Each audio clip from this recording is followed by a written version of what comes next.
So hey everyone, welcome back to another quick and very interesting tutorial, where in this quick tutorial I'm going to show you how you can make a printable invoice for free online. And now in order to do it, all you need to do is to just simply open any of the browser you have. For example, if I open the Google Chrome browser, here I have to search for invoice home .com. Once I do that, just simply hit enter and wait for the site to respond. Once it gets open, directly hit this option which says create invoice now.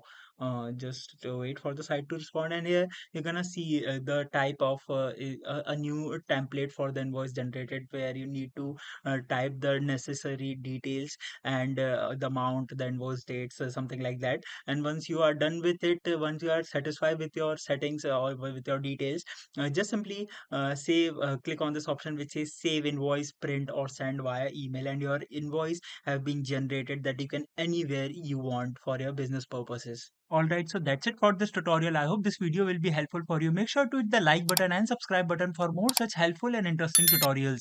See you in the next one. Take care.